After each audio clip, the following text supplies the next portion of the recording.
Next topic अपना reproductive system. अब आप जानते हैं रिप्रोडक्टिव सिस्टम जो होते हैं मेल एंड फीमेल्स क्या होते हैं, अलग अलग होते हैं। तो अपन बात करते हैं मेल रिप्रोडक्टिव सिस्टम के बारे में। अपना टॉपिक है आज का मेल रिप्रोडक्टिव सिस्टम।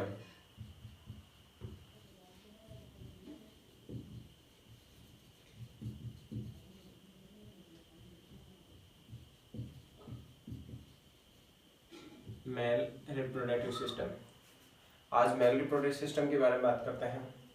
सबसे पहले बात करें मेल रिप्रोडक्टिव सिस्टम जो आता है, मैं एक बार थोड़ा सा साइड में एक्सप्लेन कर देता हूँ। बात करते हैं प्रजनन तंत्र। नर के प्रजनन तंत्र के अंदर क्या होते हैं, दो प्रकार के ऑर्गन पाए जाते हैं। एक होता है मुख्य जननांग, एक क्या होता है मुख्य जननांग, और दूसरा क्या होता है सहायक जननांग, सहायक जनन अंग। अच्छा, मुख्य जननांग जो होते हैं उनके अंदर होता है वर्षण या टेस्टिस। मुख्य जननांगों के अंदर क्या पाया जाता है, वर्षण या टेस्टिस पाया जाता है। इसके अलावा जो सहायक जननांग होते हैं उनके अंदर पाया जाता है आपका अधिवर्षण, एपिडाइमिस। इसके बाद में आती है शुक्रवाहिनी, वास डिफरेंस। इसके बाद में आता है आपका शुक्राशय, शुक्राशय के बाद में आता है आपका पेनिस या सीसन, और लास्ट में आती है सहायक ग्रंथियां, सहायक ग्रंथियां। तो प्रजनन तंत्र के अंदर, नर के प्रजनन तंत्र के अंदर मुख्य अंग जो आते हैं, इसमें इस नर के प्रजनन तंत्र को दो भागों में बांटा गया था। एक मुख्य जननांगों के अंदर, एक तो आते हैं मुख्य जननांग और एक सहायक जननांग। मुख्य जननांग होता है वो सिर्फ और सिर्फ एक होता है वर्षण। इसके बाद में जो आते हैं सहायक जननांगों के अंदर आते हैं अधिवर्षण है, शुक्रवाहिनी है, शुक्राशय है, सीसन है और सहायक ग्रंथि आती है। तो अब इन सभी अंगों के बारे में अपन डिटेल से पढ़ेंगे। सबसे पहले स्टार्ट करते हैं वर्षण के बारे में। तो अपन बात कर लेते हैं, यहाँ पर डाल लेते हैं मुख्य प्रजनन अंग, और मुख्य प्रजनन अंग में जो अपना रहेगा वो रहेगा वर्षण।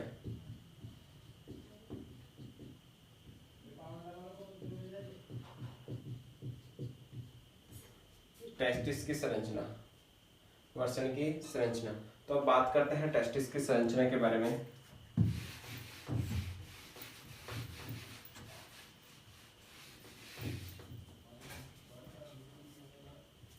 दोस्तों आप जानते हैं टेस्टिस का जो आकार होता है गोलाकार आकार होता है। मैं ओनली यहाँ संरचना के बारे में बात करूंगा, बाकी जो डिटेल रहेगी एक्सप्लेन करने वाले वो अपन नेक्स्ट वीडियो में बात करेंगे।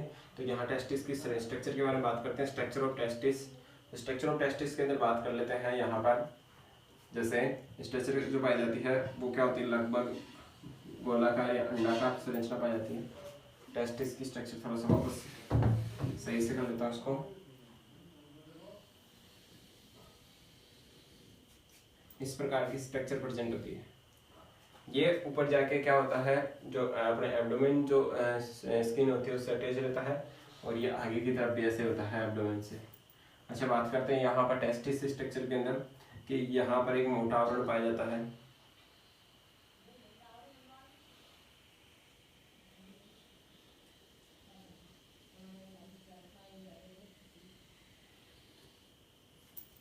यहाँ एक मोटा आवरण पाया जाता है जिसमें एक पेशी पाई जाती है जिसे बोलते हैं डार्टोस पेशी।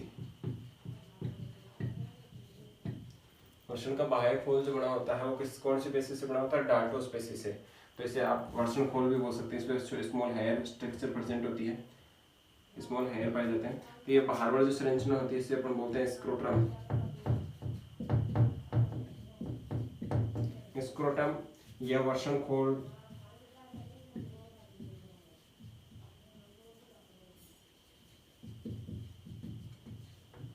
स्क्रोटम या वर्षण खोल भी कहा जाता है।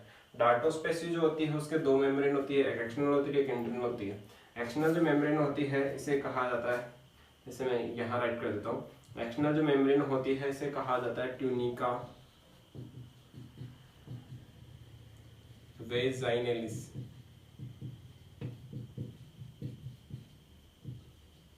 ट्यूनिका वेजाइनलिस स्ट्रक्चर कहा जाता है। जबकि जो इंटरनल स्ट्रक्चर जो होती है या इंटरनल जो मेम्ब्रेन जो होती है उसे कहा जाता है ट्यूनिका एल्ब्यूजिनिया। क्या कहा जाता है दोस्तों से, ट्यूनिका एल्ब्यूजिनिया कहा जाता है। डार्टोस्पेसी की एक्सटर्नल स्ट्रक्चर जो होती है ट्यूनिका वेजाइनलिस होती है, जबकि इंटरनल स्ट्रक्चर मेम्ब्रेन जो होती है उसे क्या कहा जाता है, ट्यूनिका एल्बुजिनिया कहा जाता है। ये हो गई बाहर वाली स्ट्रक्चर के बारे में बात करते हैं। अब इंटरनल स्ट्रक्चर के अंदर क्या होता है, टेस्टिस जो होते हैं, वर्षण जो होते हैं, उसके आंतरिक संरचना के अंदर क्या होते हैं, 250 से 300 ऐसे लोब स्ट्रक्चर प्रेजेंट होती है। ऐसे कटोरीनुमा या पैलिनुमा संरचनाएं पाई जाती है जिनकी संख्या होती है 250 से 300।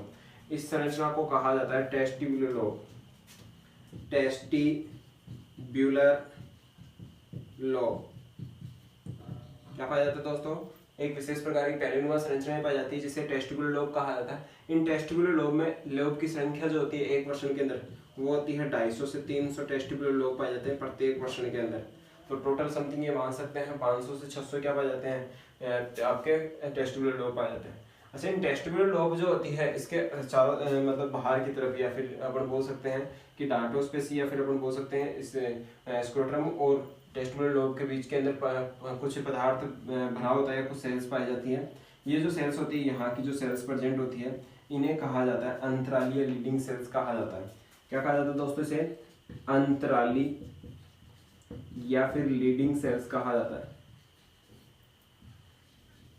क्या कहा जाता है दोस्तों, अंतराली या लीडिंग सेल्स कहा जाता है। ये अंतराली या लीडिंग सेल्स जो होती है ये क्या करती है, हार्मोन्स के अंदर टेस्टोस्टेरोन हार्मोन का रिलीजन करवाती है। टेस्टेरोन हार्मोन का स्त्रावन करवाती है। क्या करवाती है, मानव के अंदर टेस्टोस्टेरोन हार्मोन का निर्माण करवाती है। ये टेस्टोस्टेरोन हार्मोन का कार्य भी यहीं लिख देते हैं। ये क्या करता है, मानव में द्वितीयक गौण लैंगिक लक्षणों का निर्धारण।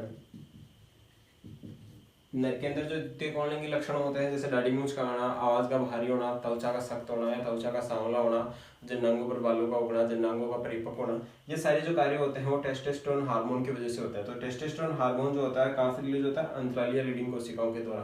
तो दोस्तों ध्यान रहे, बहुत बार इंपॉर्टेंट, ये बहुत इंपॉर्टेंट क्वेश्चन है। जेट एग्जाम और आईसीआर एग्जाम में तथा कंपटीशन एग्जाम में पूछा जाता है कि टेस्टोस्टेरोन हार्मोन स्रावित करने वाले कोशिकाओं का नाम बताइए। तो अंतरालीय लीडिंग सेल्स जो होती है वो क्या करती है, टेस्टोस्टेरोन हार्मोन का रिलीज करती है। अच्छा, बात करते हैं इसके बाद में कि अपन ने बात कर ली टेस्टिबुलर लोब जो होते हैं 250 से 300 की संख्या पाई जाती है। इस टेस्टिबुलर लोब की आंतरिक संरचना में क्या पाया जाता है, विशेष प्रकार की और संरचनाएं पाई जाती है। जैसे अपन बात कर ले, इसके अंदर भी क्या होती है, कुछ ऐसे स्ट्रक्चर्स प्रेजेंट होती है, कुछ ऐसे विशेष प्रकार की नलिकाकार संरचनाएं प्रेजेंट होती है। ऐसे कुछ नलिकाकार संरचनाएं प्रेजेंट होती है जो प्रत्येक टेस्टिबुलर लोब में पाई जाती है। जैसे मान लीजिए, जैसे टेस्टिबुलर लोब में मैंने रफली यहाँ स्केच कर दिया, ये टेस्टिबुलर लोब में ऐसे प्रेजेंट होती है। तो प्रत्येक टेस्टिबुलर लोब में 1 से 3, 1, 2 या 3, मैक्सिमम 3, मिनिमम 1। तो क्या होता है, इसके अंदर कुछ विशेष प्रकार की नलिकाकार संरचनाएं पाई जाती है जिन्हें कहा जाता है सेमनीफेरल नलिका। इन नलिकाओं को क्या कहा जाता है, सेमनीफेरल नलिका कहा जाता है। तो इसमें बात करते हैं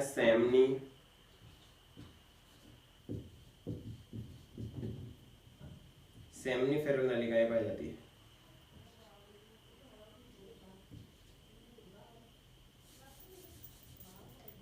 ये जो संरचना पाई जाती है उसे कहा जाता है सेमनीफेरल नलिका। सेमनीफेरल ट्यूबल्स पाई जाती है, सेमनीफेरल नलिकाएं पाई जाती है। इन सेमनीफेरल नलिकाओं की जो संख्या होती है एक टेस्टिबुलर लोब में 1 से 3 होती है।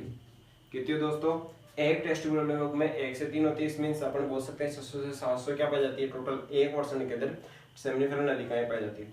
अच्छा, अपन नोटिस किया यहाँ पर सेमनीफेरल नलिकाएं जो होती है, जनरली आप जानते हैं कि कोई भी नलिकाकार संरचना है उसका एक तो एक्सटर्नल जो लेयर आती है, एक इंटरनल लेयर आती है। तो एक्सटर्नल लेयर जो होती है यहाँ पर, ये सेमनीफेरल नलिकाएं की 2 लेयर हो गई, एक एक्सटर्नल और एक इंटरनल।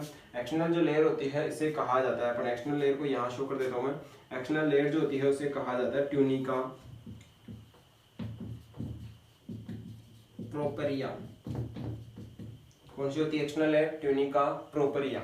जबकि जो इंटरनल लेयर जो होती है, कौन सी दोस्तों, इंटरनल लेयर जो होती है इसे कहा जाता है जर्मिनल एपिथेलियम।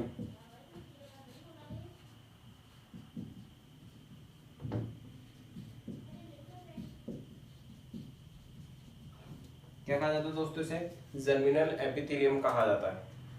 तो बात करें, वापस से बात बोल देता हूँ, सबसे वापस फिर से स्टार्ट कर लेता हूँ एक बार कि सबसे पहले वर्षण का जो बाह्य आवरण होता है उसे स्क्रोटम या वर्षण खोल कहा जाता है, और स्क्रोटम जो होता है उसके अंदर एक पेशी पाई जाती है जिसका नाम होता है डार्टोस्पेसी। क्या नाम होता है दोस्तों उसका? डार्टोस्पेसी। डार्टोस्पेसी की दो मेम्ब्रेन होती है, एक एक्सटर्नल और एक इंटरनल। एक्सटर्नल जो मेम्ब्रेन होती है उसे कहा जाता है ट्यूनिका वेजाइनलिस। क्या कहा जाता है दोस्तों? Tunica vaginalis. और इंटरनल जो मेम्ब्रेन होती है उसे कहा जाता है ट्यूनिका एल्बुजिनिया। क्या कहा जाता है दोस्तों? Tunica albuginea. अब बात करते हैं कि वर्षण की जो आंतरिक संरचना होती है उसके अंदर कुछ प्यालेनुमा या कटोरीनुमा संरचनाएं पाई जाती है जिन्हें कहा जाता है टेस्टिकुलर लोब। क्या कहा जाता है? Testicular lobe. प्रत्येक वर्षण के अंदर 250 से 300 टेस्टिकुलर लोब प्रेजेंट होते हैं। अच्छा, बात करें टेस्टिकुलर लोब जो होते हैं, इसके अलावा वर्षण के अंदर कुछ विशेष प्रकार का तरल पदार्थ या संयोजक भाग पाया जाता है जिसमें कुछ कोशिकाएं पाई जाती है जिन्हें कहा जाता है अंतरालीय लीडिंग कोशिकाएं कहा जाता है। अंतरालीय लीडिंग सेल्स।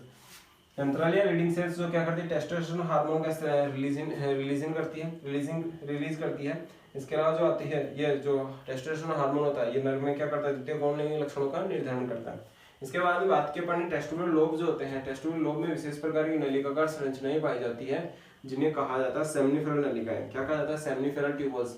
ये सेमनीफेरल ट्यूबल्स जो होती है इनकी नंबरिंग जो होती है, क्वांटिटी जो होती है 1 से 3 होती है, मतलब 1 से 3 तक ये सेमनीफेरल नलिकाएं एक टेस्टिकुलर लोब में पाई जाती है। तो टोटल लगभग 600 से 700 हो गई। अच्छा, बात करते हैं आगे। इस सेमनीफेरल नलिका की दो मेम्ब्रेन होती है, एक एक्सटर्नल और एक इंटरनल। एक्सटर्नल जो मेम्ब्रेन होती है उसे कहा जाता है ट्यूनिका प्रोपरिया। क्या कहा जाता है दोस्तों? ट्यूनिका प्रोपरिया। जबकि जो इंटरनल मेम्ब्रेन होती है उसे कहा जाता है जर्मिनल एपिथेलियम। क्या कहा जाता है दोस्तों? Germinal epithelium.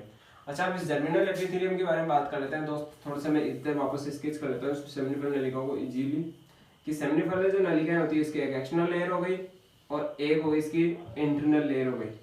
दो प्रकार की इसकी परतें हो गई। अच्छा, बात करते हैं एक्सटर्नल लेयर जो थी वो ट्यूनिका प्रोपरिया थी, जबकि इंटरनल जो थी वो क्या थी? Germinal epithelium. अच्छा, जर्मिनल एपिथेलियम जो लेयर होती है वो दो प्रकार की सेल से कंसिस्ट होती है, दो प्रकार की कोशिकाओं से मिलकर बनी होती है।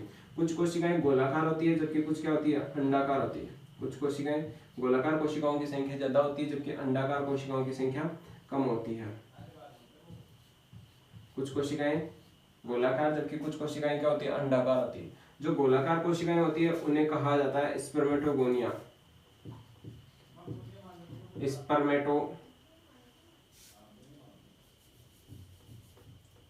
गोलाकार जो कोशिकाएं होती है उन्हें कहा जाता है स्पर्मेटोगोनिया।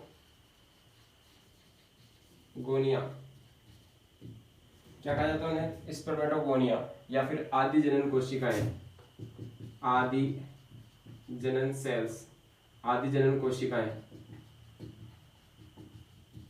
क्या पाई जाती है? आदि जनन कोशिका पाई जाती है। जबकि जो अंडाकार जो होती है उन्हें कहा जाता है सर्टोली सेल्स, सर्टोली या सपोर्टिंग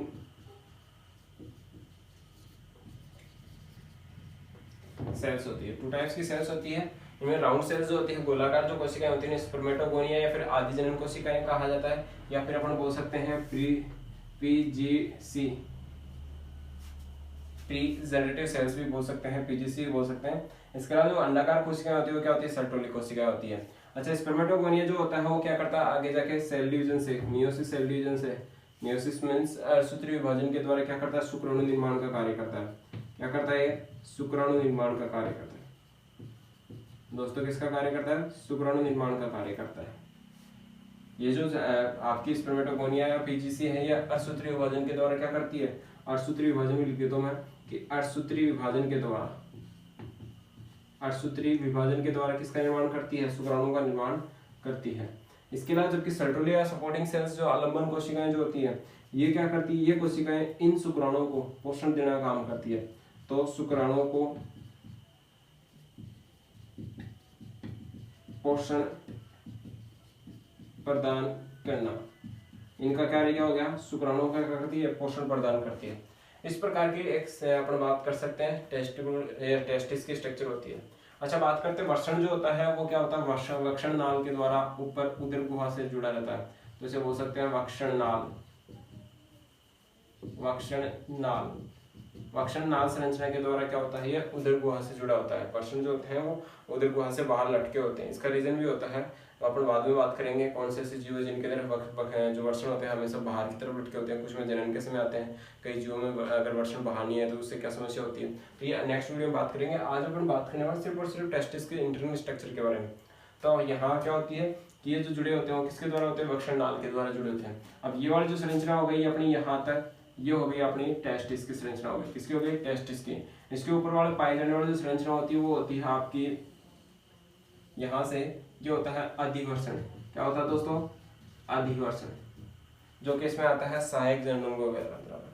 तो अपन ने बात कर ली यहाँ वर्षण की संरचना के बारे में। वर्षण की आंतरिक संरचना जो होती है इस प्रकार की होती है। अब नेक्स्ट वीडियो में अपन पढ़ने वाला है जो वर्षण होता है उस वर्षण की जो स्ट्रक्चर होती है वो कितनी लेंथ है, इसकी लेंथ है, वेट कितना है इसकी, या फिर अपन बोल सकते हैं इसकी मोटाई कितनी होती है, या फिर कौन से सेल से कौन सा जो भाग होता है क्या काम करता है। तो दोस्तों इसी प्रकार के बायोलॉजी के और अधिक वीडियो देखने के लिए हमारे चैनल को लाइक करें, शेयर करें, कमेंट करें और साथ ही चैनल को सब्सक्राइब करना ना भूलें। दोस्तों मिलते हैं एक नई वीडियो के साथ में। जय श्री कृष्णा, जय हिंद।